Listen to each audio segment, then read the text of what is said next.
नमस्कार, स्वागत है आपका हमारे यूट्यूब चैनल पर। और इंग्लिश सीखने की सीरीज़ में जिस तरह से हम आपको नया-नया बताते हैं, इसी तरह से आज हम आपको कुछ और नया बताने वाले हैं। आप बहुत सारी चीज़ें सीख चुके हैं। ऑक्सिलरी वर्ब्स में हमने आपको पिछली वीडियो में कैन का प्रयोग बताया था। अब कैन के बाद कैन का पास्ट टेंस जो कुड होता है, उसका प्रयोग आप कैसे करेंगे, वो आज आपको हम इस वीडियो में बताएँगे। आप लोग हमारे वीडियो को ज़्यादा से ज़्यादा देखने का प्रयास करिए, उनके जो रूल्स रेगुलेशंस हैं उनको समझने की कोशिश करिए। अगर समझेंगे नहीं तो फिर ट्रांसलेशंस कैसे बनाएंगे? ट्रांसलेशन आप तभी बना पाएंगे जब आपको रूल्स एंड रेगुलेशंस आते होंगे ट्रांसलेशंस के। तो इस समय मैं आपको एक्सिलरी वर्ब्स सिखा रहा हूँ। एक्सिलरी वर्ब्स को ध्यानपूर्वक सीखिए और समझने की कोशिश करिए कि किस तरह से कौन सा एक्सिलरी वर्ब कहाँ पे प्रयोग किया जाता है। तो आज की वीडियो में हम आपको यही बताएंगे कि आप कुड का प्रयोग किन किन परिस्थितियों में कैसे कैसे कर सकते हैं। तो वीडियो को लाइक शेयर कमेंट ज़रूर करें। और अगर चैनल पे पहली बार विजिट कर रहे हैं तो आप हमारा चैनल सब्सक्राइब करके बेल आइकन को ज़रूर दबा दें, ताकि हमारी नेक्स्ट वीडियो जब भी अपलोड हो तो सबसे पहले आपको नोटिफिकेशन प्राप्त हो जाए। तो ज़्यादा देर नहीं करेंगे और देखते हैं कि आज का वीडियो क्या कहता है।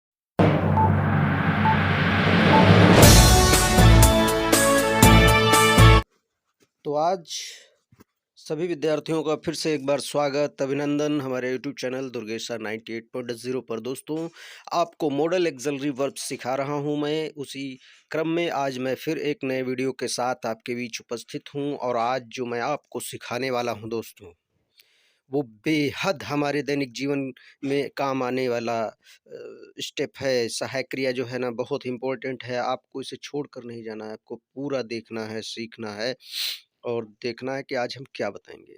तो आज का लेसन स्टार्ट करेंगे जिसका टाइटल है कुड का प्रयोग। जी हाँ दोस्तों, आज हम आपको सिखाएंगे कुड का प्रयोग। तो स्टार्ट करते हैं और देखते हैं।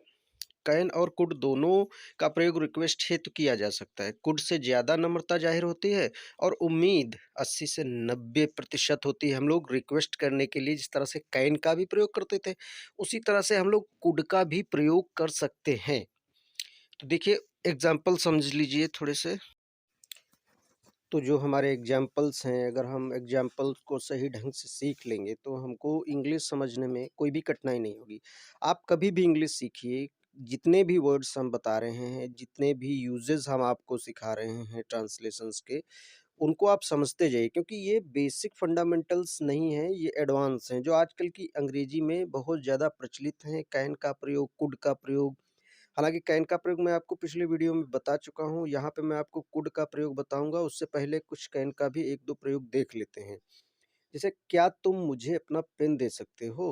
तो इसको हम अंग्रेजी में बताएँगे, इसको इंग्लिश में ट्रांसलेट करेंगे, can you give me your pen? इस तरह से हम लोग रिक्वेस्ट करके पेन माँगने के लिए हम लोग जब भी रिक्वेस्ट करते हैं तो हम इसी तरह से ट्रांसलेट करेंगे, can you give me your pen please? इस तरह से। इसके बाद जो अगला टेंस है वो देखिए ज़रा, ध्यान दीजिएगा। बहुत ही इफ़ेक्टिव, बहुत ही दमदार सेंटेंसेस मैं आपको सिखा रहा हूँ। क्या तुम अपनी अपनी कुर्सियाँ उधार दे सकते हो? यहाँ पे भी हम लोग देखिए कुड का प्रयोग करेंगे। जिस तरह से हमने फर्स्ट सेंटेंस में कैन का प्रयोग किया, उसमें हमने रिक्वेस्ट की, यहाँ पे भी हम कुड का प्रयोग करके रिक्वेस्ट कर रहे हैं। Could you lend me your chairs? क्या आप मुझे अपनी कुर्सियाँ उधार दे सकते हैं? इसका मतलब ये हो गया, could you lend me your chairs? तो इस तरह से हम लोग सेंटेंस का प्रयोग कर सकते हैं। उसके बाद अगला सेंटेंस देखिए। अगला सेंटेंस जो है वो, क्या तुम मुझे अच्छी वेबसाइटों के लिंक मेल कर सकते हो? इसमें भी रिक्वेस्ट ज़ाहिर हो रही है। हम लोग किसी से भी कोई भी चीज़ अगर पोलाइटली माँगेंगे या कुछ कहेंगे तो उसमें हम जो है कुड का प्रयोग करके ही ये सेंटेंस बनाएँगे। कुड कैन से ज़्यादा इफ़ेक्टिव है। Could you please mail me the links of good websites? Could you please please mail me the links of good websites? इस तरह से हम लोग ट्रांसलेट कर सकते हैं दोस्तों। इसके बाद देखिए, क्या अब हम जा सकते हैं? देखिए, जो रिक्वेस्ट करने के लिए बहुत सारी मॉडल एक्सिलरी वर्ब्स हैं। जैसे मे का भी प्रयोग किया आपने, माइट का भी प्रयोग किया, कैन का प्रयोग किया और अब आप सीख रहे हैं कुड का प्रयोग। तो जैसे यहाँ पे जैसा आपको सेंटेंस बोलना है, उसको बहुत कायदे से आपको समझना है। यहाँ पे हम लोग आज्ञा के लिए भी कुड का प्रयोग करते हैं। क्या अब हम जा सकते हैं? Could we go now? इस तरह से हम इसको ट्रांसलेट करेंगे। कैन का फ्यूचर कैन सॉरी कैन का जो पास्ट टेंस होता है वो भी कुड होता है, और हम लोग उसको डायरेक्ट इनडायरेक्ट में कुड के रूप में प्रयोग करते हैं। जहाँ पे कैन होता है वहाँ पे हम लोग प्रयोग करते हैं। नेक्स्ट स्टेप में हमें आपको अभी बताएंगे। पहले ये सेंटेंस समझ लीजिए, क्या तुम हमारी मुलाकात पक्की कर सकते हो? तो इसमें देखिए यहाँ पे हम कैन का प्रयोग करेंगे। Can you fix our meeting? Can और कुड दोनों लेके हम साथ में चल रहे हैं ताकि आपको डिफरेंस समझ में आए कि कैन कहाँ पे प्रयोग होगा और कुड कहाँ पे प्रयोग होगा। यहाँ पे हम कह रहे हैं कि जो उम्मीद कम है, 100% उम्मीद नहीं है, 90% उम्मीद नहीं कि हमारी मीटिंग फिक्स ही हो जाए, तो वहाँ पे हम कुड का कैन का प्रयोग करेंगे। तो इसके बाद में कुड का समझ लीजिए। Could is use to express the ability of past, it is also use to express the necessity, ability and present and possibility, remote also. इस तरह से इसका मतलब ये हुआ कि कुड का प्रयोग भूतकाल की योग्यता, क्षमता आदि को व्यक्त करने के लिए किया जाता है। वर्तमान की आवश्यकता और क्षमता और कम संभावना को व्यक्त करने के लिए भी कुड का प्रयोग आप लोग कर सकते हैं। इस तरह के सेंटेंसेस जो होंगे उसमें आप कुड का प्रयोग करेंगे। अब आप बहुत कायदे से नेक्स्ट जो एग्जांपल्स मैं आपको बता रहा हूँ इनको बहुत ध्यान से देखिए, कॉपी पेन ले लीजिए और नोट डाउन कर लीजिए जितने भी रूल्स एंड रेगुलेशंस मैं आपको सिखा रहा हूँ, क्योंकि वेरी इंपॉर्टेंट हैं। आपको कहीं भी कोई बताने वाला नहीं, यूट्यूब पे भी मेरे सिवा इतना विस्तृत अध्ययन आपको कोई नहीं सिखाएगा, क्योंकि मैं जो चल रहा हूँ लेकर कोर्स, वो कहीं पर भी मतलब कोर्स छूटना नहीं चाहिए। मैं जितना जानता हूँ उतना मैं आपको देने की कोशिश कर रहा हूँ, ताकि आपको कहीं पर भी मिस ना हो।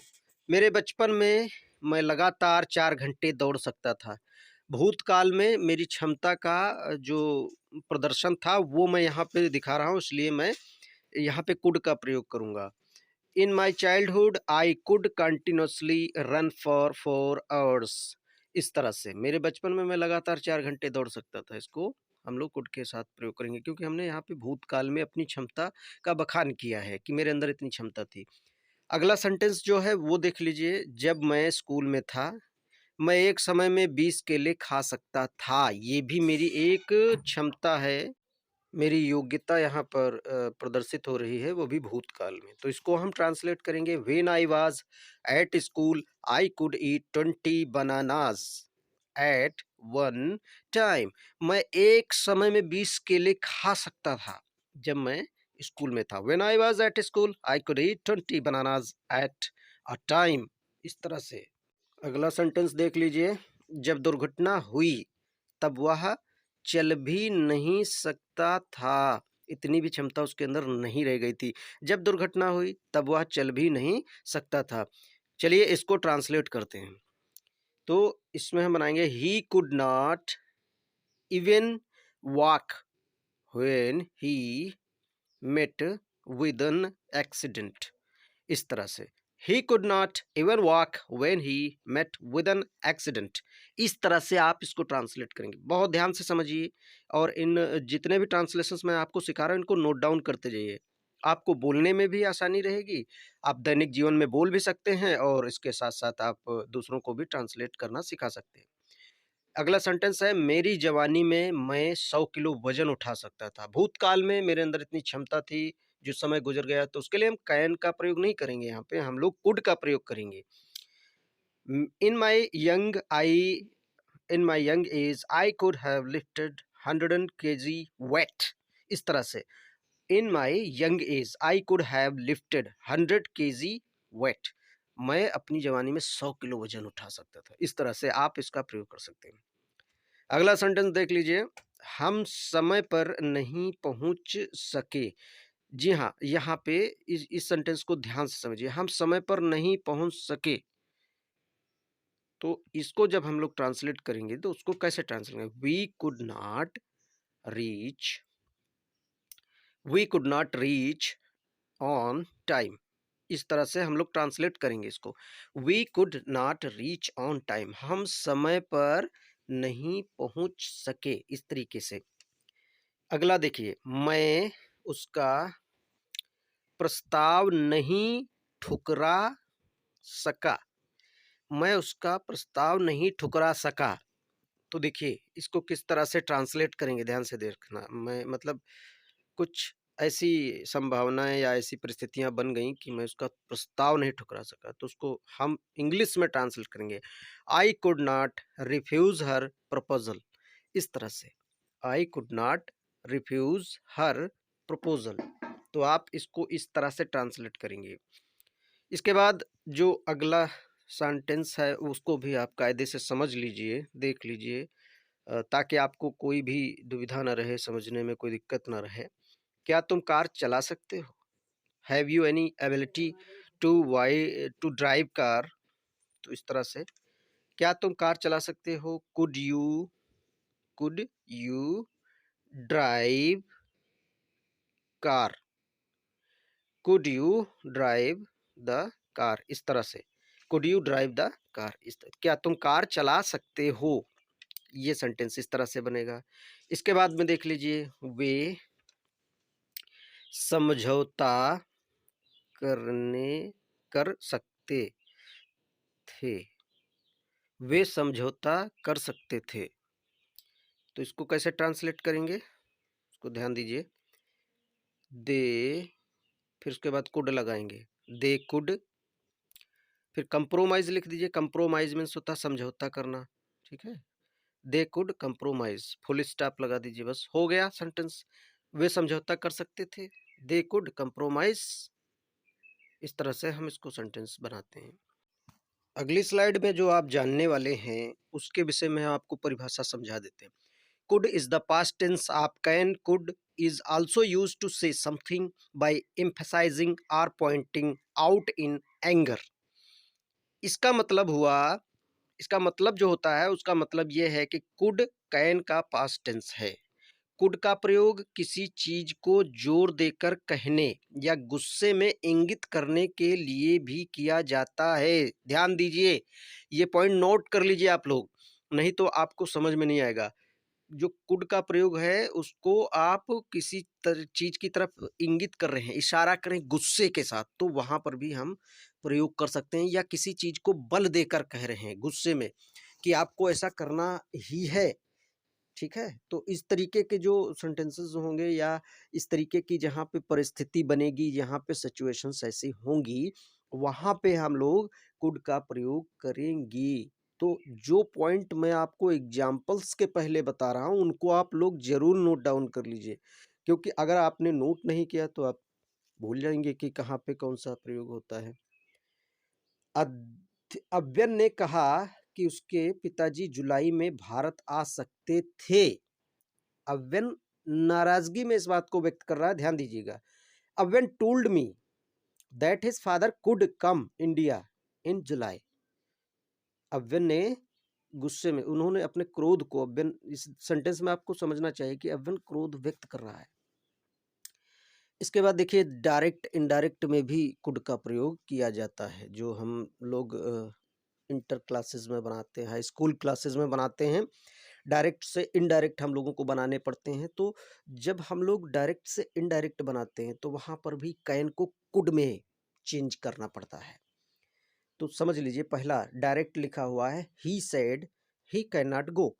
इसको इनडायरेक्ट में जो ग्रीन हेडिंग से हमने लिखा, he said that he could not go, इस तरह से बना सकते हैं, ट्रांसलेट कर सकते हैं। इसके बाद में देख लीजिए, अगला डायरेक्ट है, she said I can sing everywhere. She said I can sing everywhere, ठीक है। इसको हम लोग इनडायरेक्ट में चेंज करेंगे, she told that she could sing everywhere. देखिए, कैन का हमने कुड में चेंज कर रखा है। इनडायरेक्ट में ये नियम होता है, अपनी तरफ से हमने नहीं चेंज किया है। कैन जहाँ पर भी आता है, डायरेक्ट या इनडायरेक्ट बना। इसी तरह से देखिए, तुम मुझ पर एक छोटा एहसान तो कर सकते हो। तुम मुझ पर एक छोटा सा एहसान तो कर सकते हो। इस तरह से इसका सेंटेंस देखिए, समझिए किस तरह से इसको ट्रांसलेट करेंगे। You could do a small favour to me. देखिए, you could do a small favour to me, तुम मेरे ऊपर एक छोटा सा एहसान कर सकते हो। इसी तरह से तुम खुश दिखने का प्रयत्न तो कर सकते हो।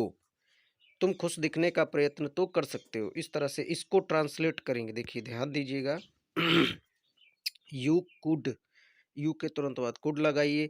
You could try to look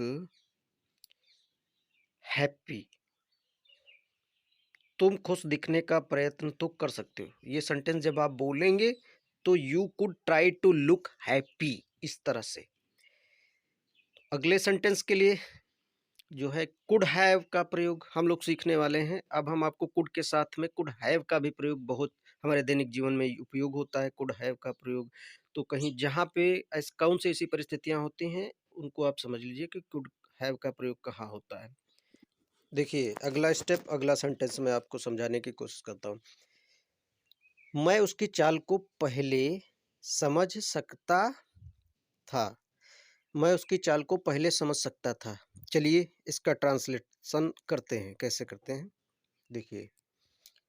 I could have sensed his move earlier.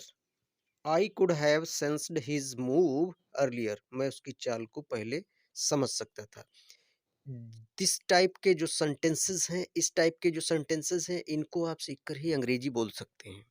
तो कोशिश करिए कि आपको कैसे सीखना है। इन सेंटेंसेस की प्रैक्टिस बार बार करिए, घर पर बोलने की प्रैक्टिस कीजिए। वह उसे शुरू में ही चेतावनी दे सकती थी। तो इसका ट्रांसलेशन कैसे करेंगे। She could have warned him in in the beginning. She could have warned him in the beginning. इस तरह से हम इसको ट्रांसलेट करेंगे अंग्रेजी में, ठीक है। ध्यान दीजिए और समझ लीजिए। इन सेंटेंसेस की प्रैक्टिस आपको इंग्लिश बोलने के लिए प्रेरित करेगी, आपको बोलना भी सिखाएगी। इसलिए आप बिल्कुल जुटे रहिए, बार बार इन सेंटेंसेस की प्रैक्टिस करिए। कबूतर उड़कर अपनी जान बचा सकता था।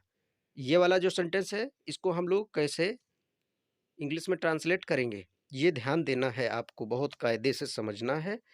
और कैसे हम इसको ट्रांसलेट कर सकते हैं, ये समझिए। तो the pigeon could have saved his life by flying. The pigeon could have saved his life by flying. इस तरह से हम लोग इस सेंटेंस को ट्रांसलेट किए। अब अगला सेंटेंस देख लीजिए। वह उसे मिल सकता था अगर उसने चाहा होता। जी हाँ, देखिए इसमें उसने चाहा ही नहीं, ये ऐसी परिस्थिति प्रकट हो रही कि उसने कोशिश ही नहीं की, तो वहाँ पर भी हम कुड हैव का प्रयोग करेंगे। जी हाँ, वह उससे मिल सकता था अगर उसने चाहा होता। तो he could have met him if he had desired. जी हाँ, डिजायर मीन्स होता है इच्छा करना, डिजायर्ड का मतलब हो गया अगर उसने चाहा होता। तो he could have met him if he had desired. तो इस तरह से हम लोग इस सेंटेंस को, इस टाइप ऑफ सेंटेंसेस बना सकते हैं। इस प्रकार के जितने भी सेंटेंसेस हैं, आप उनको कुड हैव का प्रयोग करके बना सकते हैं। इसके बाद है मैं क्या कर सकता था। ठीक है, समझिए, मैं क्या कर सकता था, मैं मजबूर था, यानी कि मेरे बस में कुछ नहीं था। ऐसी परिस्थिति जब भी आती, तब भी आप कुड हैव का प्रयोग कर सकते हैं। तो इसमें कुड हैव का प्रयोग करेंगे। What could I have done. मैं क्या कर सकता था। तो जिसमें मजबूरी प्रकट होती है, उसमें भी हम कुड हैव का प्रयोग कर सकते हैं।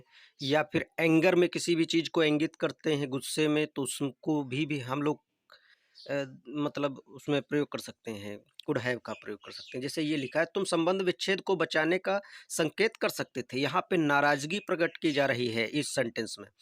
तो इसको हम लोग ट्रांसलेट करेंगे। You could have given a hint to save the breakup.